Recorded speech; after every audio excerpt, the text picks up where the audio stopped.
할렐루야. 아멘. 양과 염소의 비유, 우리가 그동안 많이 들어왔던 말씀입니다. 25장은 세 가지 비유로 구성되어 있습니다. 첫 번째 비유는 이미 우리가 아까 공부했듯이 열천의 비유였고요. 두 번째 비유는 달란트의 비유였습니다. 각각 세 주에 걸쳐서 두 비유 가운데 들어있는 하나님의 뜻을 함께 공부하였습니다. 이제 마지막 세 번째 양과 염소의 비유 속에서도 주님께서 여러분의 영의 귀를 열어주시고 마음을 열어서 다 깨닫는 은혜가 있기를 주의 이름으로 축원합니다. 아멘. 양과 염소의 비유를 시작하기 전에 우리가 마태복음 전체에 대한 이해를 할 필요가 있습니다. 마태복음 25장에 나온 세 가지 비유는 마지막 마태복음의 설교 부분에 해당합니다. 이 마태복음은 모세오경의 구조에 따라서 5개의 구조로, 5편의 설교로 구성되어 있습니다. 창세기, 출애굽기, 레위기, 민수기, 신명기 5권으로 구성되어 있듯이 마태복음도 정확하게 5권으로 구분을 했습니다. 왜냐하면 마태가 유대인을 대상으로 예수님의 일대기와 복음을 제시했기 때문에 유대인들에게 편한 구조로, 유대인들의 익숙한 5구조로 성경을 기록해 놓았어요. 그러면 이 5편의 설교가 말하고자 하는 주제가 결국은 똑같은 주제를 말하고 있어요. 어떤 주제일까요? 그것은 참 예수 그리스도를 믿는 자들의 참된 그리스도 안에서의 생활, 말씀을 실천하는 삶을 산다는 주제인 것입니다. 그럼으로써 오늘 마태복음 이 마지막 이 비유를 배우는 여러분은 바로 주님 안에 거하며 주님의 말씀을 실천하는 삶으로 나아가시기를 주의 이름으로 축원합니다. 아멘. 어떤 설교든 주님이 의도하시는 바가 있어요. 주님은 여러분에게 교훈을 깨닫게 가르치기 위해서 말씀하시지만 결국 그것에 대한 여러분의 순종과 헌신을 요구합니다. 우리가 예수님을 따른다는 것, 예수님을 믿는다는 것은 결국 예수님의 제자로 사는 것을 말하는 것입니다. 예수님 주변에는 세 부류의 사람들이 있어요. 첫 번째는 무리들이 있었어요. 무리들은 예수님을 통해서 기적을 바라고 자기의 육신적 욕망을 채우는 그런 기적의 대상으로 예수님을 따라다녔던 자였습니다. 그들은 예수님이 순종하고 말씀에 대한 헌신과 순종을 그들은 하지 않았어요. 두 번째 무리는 바로 제자들 무리였어요. 근데 제자들 중에서도 70인 제자가 있고 12제자가 있습니다.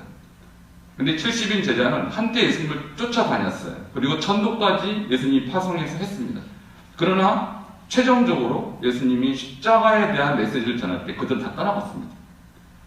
마지막 이 12제자는 예수님이 묻죠. 너희도 떠나려느냐? 할 때 베드로가 대답합니다. 영생의 말씀이 계시는 우리가 누게로 가오리까? 아멘. 그러므로 진짜 제자는 말씀을 따르는 자가 진짜 제자입니다. 아멘. 우리 반석중앙교회가 무리도 되어서는 안 되고 이름뿐인 제자도 되어서도 안 되고 참 제자가 되기를 바랍니다. 아멘. 그래서 오늘 양과 염소의 비유도 결국은 그거예요. 참 제자는 어떻게 사는가예요. 이름뿐인 제자들은 가장 중요한 메시지를 거부합니다. 그건 십자가 메시지. 자기가 고난을 감당해야 되는 것, 그리스도의 길, 제자의 길을 간다고 하는 것에 그들은 받아들이지 않았어요. 그리고 무리들은 전혀 주님이 원하시는 삶에 대해서는 관심이 없었어요. 오직 그리스도를 통해서 축복과 기적만 바랄 뿐이었죠. 여러분은 어느 부류에 속하십니까? 무리가 아니기를 바랍니다. 아멘.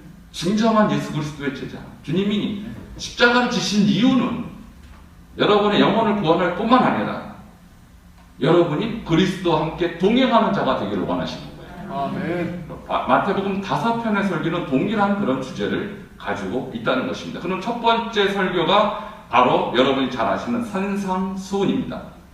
마태복음 5장부터 7장까지죠. 그런데 각 설교의 후반부, 마지막 부분은 동일한 주제를 가지고 있어요. 어떤 주제냐면 너희가 참 제자이거든.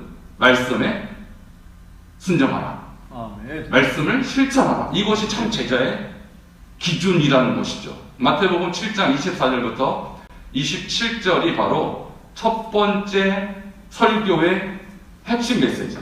우리 함께 읽어보도록 하겠습니다. 시작. 그러므로 누구든지 나의 이 말을 듣고 행하는 자는 그 집을 반석 위에 지은 지혜로운 사람 같으니 비가 내리고 창수가 나고 바람이 불어 그 집에 부딪히되 무너지지 아니하나니 이는 주추를 반석 위에 놓은 까닭이요 나의 이 말을 듣고 행하지 아니하는 자는 그 집을 모래 위에 지은 어리석은 사람 같으리니 비가 내리고 창수가 나고 바람이 불어 그 집에 부딪히며 무너져 그 무너짐이 심하니라. 이게 마태복음 5장부터 7장의 주제입니다. 누가 지혜로운 사람인가? 주님의 말씀을 듣고 행하는 자. 누가 어리석은 사람인가? 주님의 말씀을 듣고도 행하지 아니하는 자. 그러므로 산상수훈의 위대한 메시지의 결론은 말씀을 실천하라는 것입니다. 아멘. 여러분이 듣고 실천하는 참된 그리스도의 제자가 되기를 주 이름으로 축원합니다. 두 번째 설교는 마태복음 10장이에요. 그것이 바로 제자도 설교라고 그래요. 산상수훈이 첫 번째 설교고 두 번째 설교가 제자도. 누가 참된 제자이냐?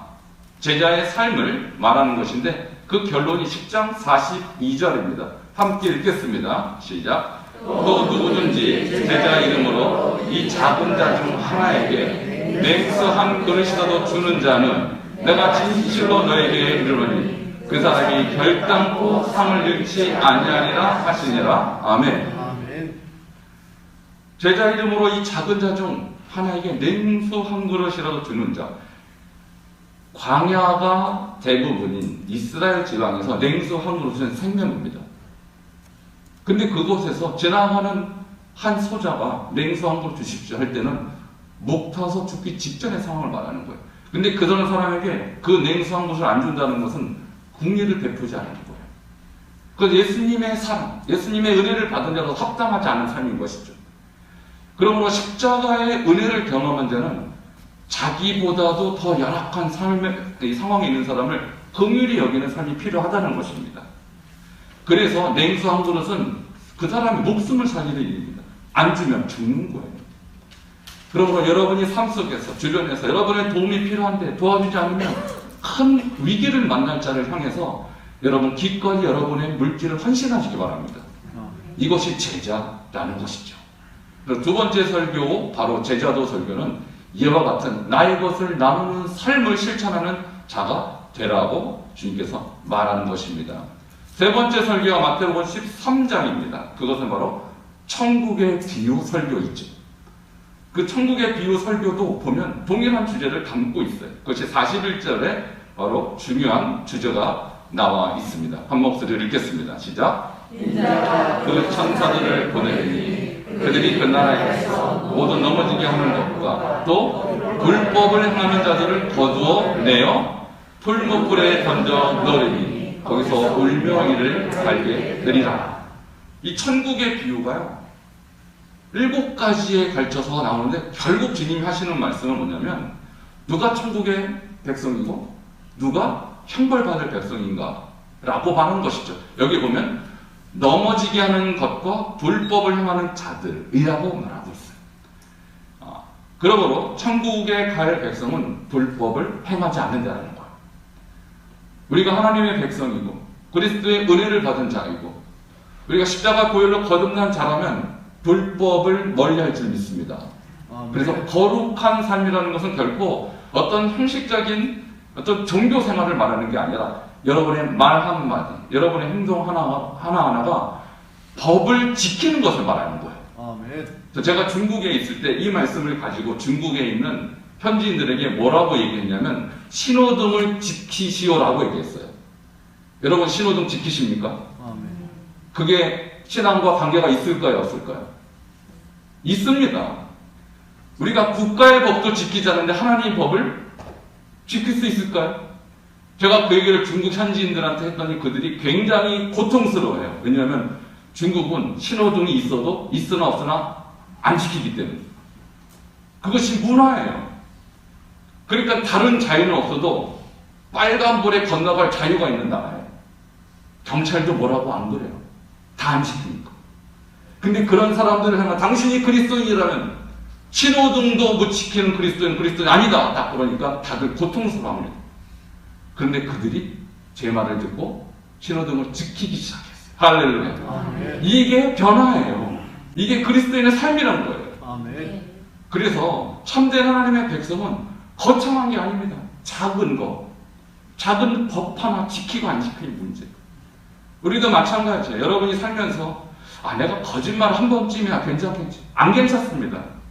거짓말은 다 불법이에요.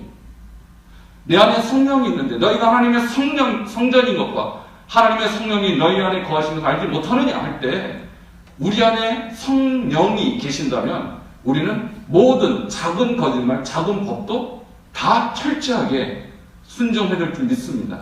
아멘. 그래서 죄는요, 커도 죄고 작아도 죄입니다. 거짓말쯤이야. 작은 죄니까. 아니요. 여러분, 물컵을 한번 생각해 보세요. 물컵에 아주 깨끗한 생수예요. 거기에 꾸정물 단 한 방울만 떨어뜨렸어요. 마시겠습니까? 안 마시겠습니까? 한 방울 뿐인데요. 여러분, 죄가야 그런 거예요. 아무리 작더라도 우리 안에 들어오면 그것이 우리를 오염시켜서 우리가 하나님을 경외하는데 방해되는 것이 죄라는 거예요. 그러므로 우리가 작은 죄라도 민감하게 거절해야 합니다. 아멘. 저 불법이라는 게 큰 죄를 말하는 것이 아니에요. 작은 불법. 그리고 우리가 관례라고 해놨던 모든 사람들로부터 그냥 관례로 여겨왔던 그러나 하나님 볼 때는 불법적인 것들 다 거절해야 합니다. 이것이 하나님 백성의 삶인 것이죠. 그런 자들이라야 천국 백성으로 합당하다는 거예요. 그것이 바로 13장 천국의 비유인 것이죠. 이제 네 번째 설교가 마태복음 18장에 나와 있어요. 이 마태복음 18장은 이 하나님 나라의 시민에 관한 비유예요. 그리고 18장의 그 주제는 과연 무엇일까 보면 바로 용서하라는 거예요. 함께 읽어보도록 하겠습니다. 시작. 너희가 각각 마음으로부터 형제를 용서하지 아니하면 나의 하늘 아버지께서도 너희에게 이와 같이 하시리라. 누가 천국의 시민이라는 거예요? 참 시민은 용서하는 자입니다. 아멘.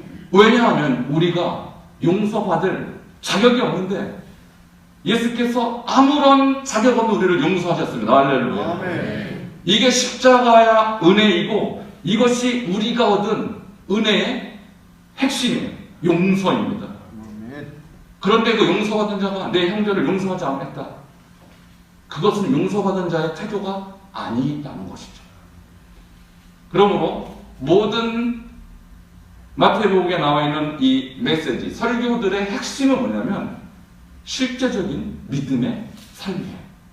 믿음은 입으로 고백하는 것뿐만 아니라 삶으로 고백하는 거예요. 그것이 없었던 자들이 누구였냐? 바로 바리새인이에요. 예수님이 왜 그렇게 신랄하게 그 온유하고 겸손하신 예수님이 바리새인들을 보면 열불을 냅니다. 왜 그랬을까요? 그들은 입으로는 치워져 했어요. 입으로는 하나님 백성이라고 주장했어요. 그런데 그들은 불법을 행하는 자였습니다. 그들은 용서하지 않는 자들이었어요. 그들은 뒤로는 과부의 가산을 삼키고 약탈하는 거짓 신자들이었어요. 그리고 하나님은 그들에 대해서 신랄하게 비판했던 이유는 그들은 종교 행위를 참 신앙으로 여겼던 지금으로는 거짓 그리스도인이었다는 것이죠. 마태복음 5장 20절이 이 모든 것에 대해서 아주 핵심적인 결론적인 메시지입니다. 한번 읽어볼까요? 시작. 너에게 이르노니 너희 의가 서기관과 바리새인보다 더 낫지 못하면 결코 천국에 들어가지 못하리라. 여러분, 바리새인과 서기관들이 얼마나 율법에 열심히 했습니까? 그들은 일주일에 2번씩 금식하고요. 그들은 11조를 내는데 회향과 박하의 11조까지 내는 철저하게 율법을 지킨 자들이었어요. 근데 그들의 의보다 여러분의 의가 더 나아야 돼요. 가능하겠습니까? 저는 이 말씀을 처음에 읽을 때, 아니, 내가 어떻게 바리새인보다, 내가 어떻게 서기관보다 더 의로워질 수 있지? 굉장한 고민에 빠졌어요. 근데 제가 이 5편의 예수님의 설교를 읽어본 결과, 마태복음 20장의 본질은 뭐냐면, 참 믿음은 참된 실천에 있다는 것이고, 결코 종교적 행위에 묶여있지 않다는 것입니다. 바리새인의 의는요, 나는 율법을 행한다. 나는 할례를 행하고, 나는 안식일을 지키고, 나는 음식 규례를 지키고, 무엇을 지키고, 소위 말하는 종교적 규율을 지키는 의예요. 근데 삶은요, 위에서는 가부의 과선을 삼키는 치열한, 이 아주 졸렬한 그런 거짓된 하나님의 백성이었다는 거예요.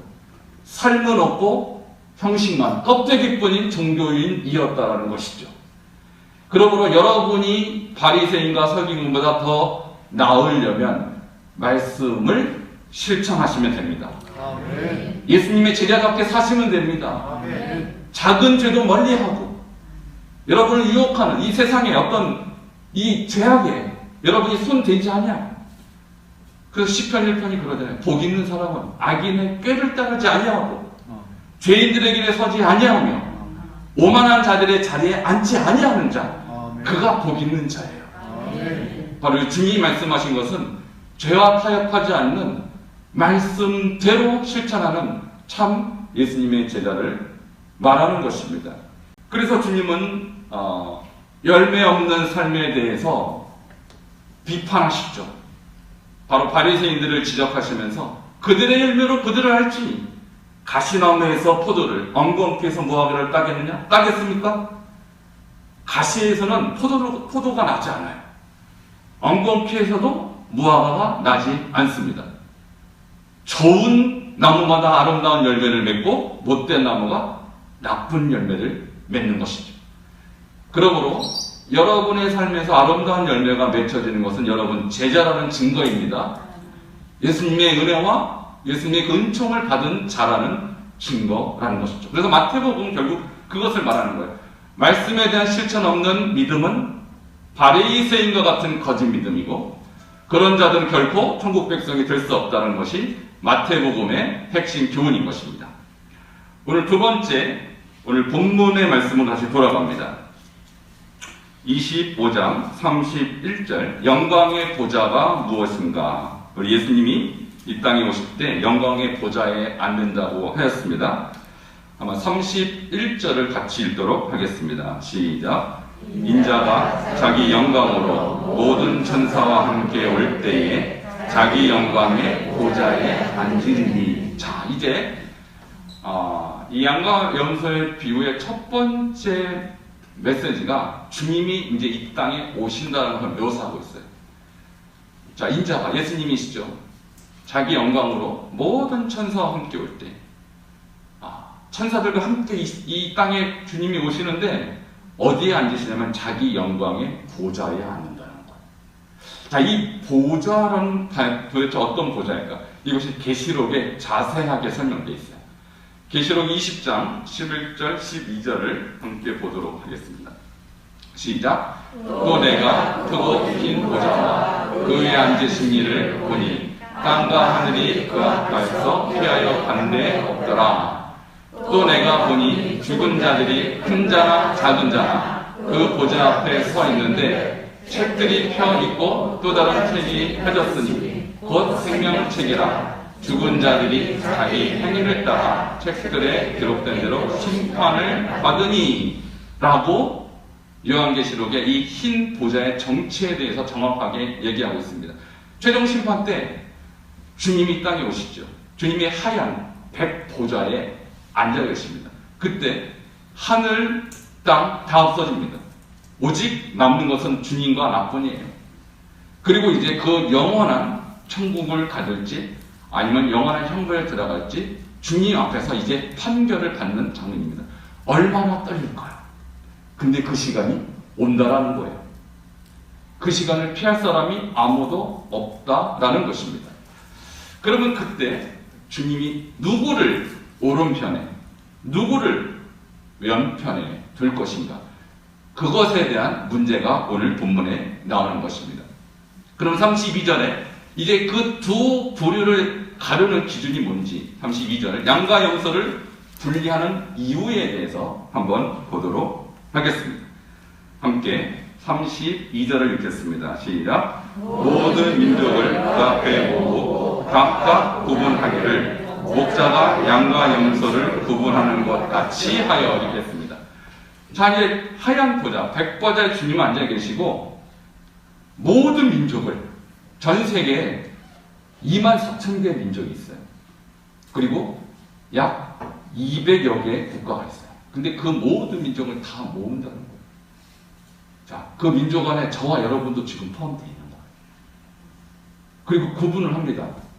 민족에 따라 구분하는 게 아니고 오른쪽으로 왼쪽으로 구분할 사람은 구분해요. 근데 목자가 양과 염소를 구분하는 것 같이 한다고 했어요. 제가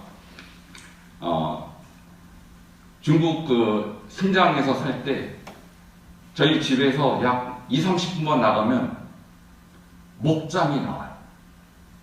근데 그 목장에서 정말 양과 염소가 함께 지냅니다. 낮에는. 자, 햇빛이 뜨거운 낮에는 양과 염소가 구분이 없어요. 함께 있어요. 근데 밤만 되면 목자가 정확하게 양과 염소를 나눕니다. 왜 나눌까요? 양은 추위에 강합니다. 털이 많기 때문에. 그래서 양들은 밖에서도 재워요. 그 양 우리가 그 밖에 있어요. 근데 염소는 털이 별로 없기 때문에 추위에 약합니다. 그러니까 염소는 이 움막 같은 데다가 따로 보관을 해요. 그러니까 밤 되면 양과 염소가 구분되는 시기에. 이해되셨죠? 왜 양과 염소를 구분하는지. 온도차 때문에. 온도에 대한 정확하게 달라요. 그래서 양은 굉장히 추위에도 강합니다. 그래서 한겨울 영하 20-30도만 돼도 20-30도가 돼도 양들은 밖에서 이렇게 키워요. 이 추위에 강합니다. 자, 그런데 마지막 때에 바로 이런 현상이 일어날 것이다. 양과 염소를 구분하는데. 그럼 어떻게 양과 염소가 구분하는가? 이제 그것이 이제 25장 우리 이 전체 비유, 양과 염소 비유에 나오는데 이것은 무엇을 말하는가 하면은 이것입니다. 종말에는 하나님께서 두 부류만 남기시고 중간지대는 없다는 거예요. 넓은 길 아니면 좁은 길입니다. 그리고 슬기 있는 처녀 아니면 미련한 처녀입니다. 충성스러운 종 아니면 무익한 종뿐이에요. 근데 놀랍게도 많은 사람들이 이 사실을 모르고 중간지대에 있어요. 그래서 중간지대에 있으면서 나는 오른쪽으로 들어가야지 하고 생각하고 있다는 것이죠. 여러분, 중간지대는 없습니다. 오직 오른편과 왼편입니다. 여러분, 오른편에 서시기를 축원합니다. 아멘. 이 시대 바로 제사장들, 사두개인들, 바리새인들, 그들이 중간지대에 있던 자들이에요. 그들은 입으로는 하나님을 섬겼어요. 근데 삶으로는 하나님과 관계없이 살았어요. 이 사람들이 바로 중간지대예요. 우리도 이 시대에도 많은 사람들이 당신의 종교가 뭡니까 할 때 나 교회 다닙니다. 나 하나님 믿습니다. 그러나 그들이 오른편이 될지 왼편이 될지 스스로 생각을 깊이 안 하고 있어요. 여러분, 오른편에 설 자들은 주님의 기준에 부합되어야 됩니다. 그건 첫 번째, 자기의 죄를 회개하고 자기가 얼마나 죄인 되어 있는 것을 고백하고 그리스도의 십자가 은혜 앞에 나아온 자라야 합니다. 아멘. 그리고 그 은혜 안에 들어온 자로서 주님이 원하시는 말씀에 실천하는 자여야 해요. 근데 그렇지 않은 자들은 중간지대에 머물러 있다가 최종적으로 어떻게 되는지 모르는 자예요. 오른편에 있다는 것은 바로 하나님의 은혜 가운데 살았던 자라는 것을 말하는 것입니다. 그래서 출애굽기 15장 16절을 보시면 이 오른편이 무엇을 말하는가를 말하고 있어요. 여호와여 주의 오른손이 권능으로 영광을 나타내시이다. 여호와여 주의 오른손이 원수를 부수시나이다. 오른손은 영광을 말하는 것이며 능력을 말하는 것이며 구원을 말하는 것이에요. 자, 왼편이 말하는 것은 무엇을 의미하는 걸까요? 우리 33절을 함께 보도록 하겠습니다. 시작. 양은 그 오른편에, 염소는 왼편에 두리라. 이 왼편이라는 것은 저주와 사망을 말하는 거예요. 그리고 힘을 상실하는 걸 말하는 것이에요. 그래서 전도서 10장 2절에 보면 지혜자의 마음은 오른편에 있고 우매자의 마음은 왼편에 있는다 이렇게 말합니다. 예수님이 십자가 지실 때도 오른편과 왼편으로 갈라지죠. 오른편 강도는 뭐라고 합니까? 주여, 주님께서 낙원에 계실 때 나를 기억하소서. 왼편인 강도는 뭐라고 합니까? 당신이 구세주라면 당신과 나를 구원하라 이렇게 말해요. 결국 오른편에 있는 강도는 구원받았습니다. 할렐루야. 왼편에 있는 강도는 그 마지막 구원의 기회를 놓쳐버렸죠. 말씀에 이제 우리가 결론부로 들어갑니다. 오늘 말씀을 통해서 우리가 알 수 있는 것은 뭐냐면 하나님께 속한 자와 마귀에게 속한 자가 이 땅에 있다는 거예요. 참 하나님의 백성은 하나님의 백성답게 삽니다. 왜냐하면 하나님께 속해 있기 때문에. 근데 하나님께 속해 있지 않는 자는 마귀의 특성대로 살아갑니다. 그리고 그 결과도 오른편과 왼편이 갈라지듯이 그렇게 갈라진다는 것이죠. 그것이 바로 요한일서 3장 8절부터 10절까지의 메시지 쪽에 담겨져 있어요. 죄를 짓는 자는 마귀에게 속하나니 마귀는 처음부터 범죄합니다. 하나님이 아들에 나타나신 것은 마귀의 일을 멸하려 하심이라. 저 말씀 속에서 마귀에 속한 자는 처음부터 범죄한다 이렇게 나와 있어요. 9절을 보시면 하나님께로부터 난 자마다 죄를 짓지 아니하나니 이는 하나님의 씨가 그의 속에 거하며 그도 범죄하지 못하는 것은 하나님께로부터 났습니다. 저 9절이 굉장히 중요해요. 함께 읽겠습니다. 시작. 하나님께로부터 난 자마다 죄를 짓지 아니하나니 이는 하나님의 씨가 그 속에 거하며 그도 범죄하지 못하는 것은 하나님께로부터 났습니다. 뭐라고 하는 거예요? 하나님께로부터 난 자는 죄를 짓지 않는다고 해요. 왜냐하면 그가 하나님의 씨가 그 속에 거하기 때문입니다. 아멘. 여러분 하나님의 씨가 뭘까요? 저는 여러 가지로 묵상해봤어요. 하나님의 씨는 성령입니다. 아멘. 하나님의 씨는 중국어 성경을 보니까 말씀이라고 번역했어요. 말씀입니다. 아멘. 그러므로 하나님의 말씀이 있는 자, 하나님의 성령이 우리 안에 있는 자는 결코 범죄하지 않는다는 것이죠. 왜냐하면 하나님의 영이 그 죄를 허용하지 않습니다. 그래서 영에 속한 자가 있고 육에 속한 자가 있다는 거예요. 성령에 속한 자는 우리가 죄를 범할 때 성령이 가르쳐 주십니다. 그것은 주님의 뜻이 아니라고. 그래서 그 범죄를 택하지 않는다는 것이죠. 자, 여기서 죄를 짓지 않는다라는 것은 죄를 전혀 짓지 않는다는 말이 아니라 반복적인 죄를 짓지 않는다는 거예요. 습관적인 죄. 그래서 어떤 사람이 그러죠. 주님, 제가 알고도 지은 죄, 모르고도 지은 죄를 용서해달라. 여러분, 근데 모르고 지은 죄는 주님이 용서해 주세요. 근데 저는 어떻게 생각하냐면 알고도 지은 죄라는 것은 죄인지 알고 행했다라는 거 아니에요? 그게 바로 습관적인 죄입니다. 그것은 주님이 용서하지 않습니다. 그것은 성령을 해방하는 죄입니다. 바로 바리새인들이 그렇게 죄를 범했어요. 예수 그리스도를 보면서도 그가 귀신의 바알에 속해 있다고 그렇게 성령을 해방했어요. 그러므로 여러분 죄인 줄 알고는 범하지 마시기 바랍니다. 아멘. 주님은 여전히 우리가 연약한 줄 알기 때문에 어린아이가 성장하면서 걷다가 쓰러지는 거 이해하세요. 여러분이 연약함 때문에 여러분이 넘어지고 고통당하고 힘들어하는 거 이해하세요. 그것은 우리가 다시 자백하면 되는 거예요. 근데 이미 우리가 회개해서 십자가 길을 걷는 자들은 더 이상 과거에 범했던 죄를 반복해서는 안 되는 것입니다. 아멘. 그것이 바로 저 의미예요. 하나님께로 난 자마다 죄를 반복하여 짓지 않는다는 거예요. 왜냐하면 성령이 계시기 때문에, 말씀이 주장하고 있기 때문에. 근데 10절을 보면 이렇게 말합니다. 이러므로 하나님의 자녀들과 마귀의 자녀들이 드러나나니, 이것은 눈에 보인다는 것이죠.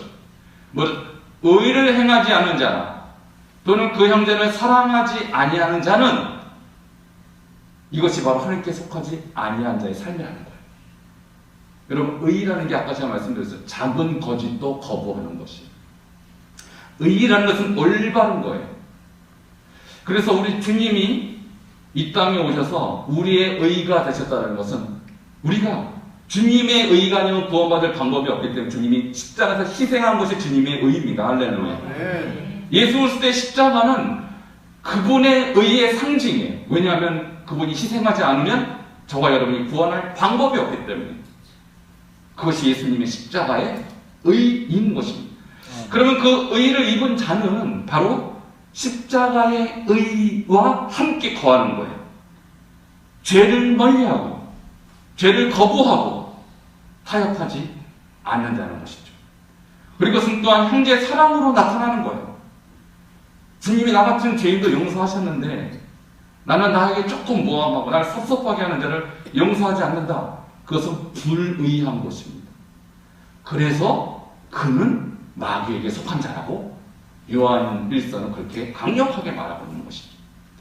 여러분, 그러므로 우리가 이 마태복음 25장 양과 염소를 비유를 볼 때 이것은 단지 외적인 어떤 행위의 문제가 아니에요. 내가 좀 선행을 하고 안 하고의 문제가 아니에요. 그 근본적인 여러분의 내면의 문제고, 여러분 영혼이 과연 성령께 속해 있느냐 아니면 껍데기뿐인 바리새인적인 종교인이냐를 말하는 것입니다. 여러분이 주님이 재림하시는 그날 여러분 내면에 하나님의 성령이 있고 이 말씀의 지도와 인도를 받아서 여러분이 주님의 오른편에 사는 영광의 그 시간이 오기를 주여로 축원합니다. 아멘.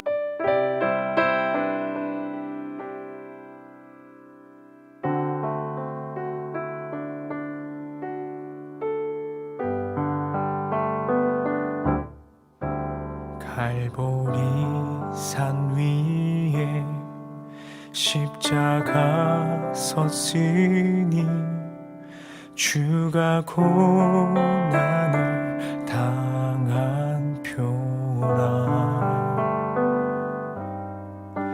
험한 십자가를 내가 사랑함은 주가 보혈을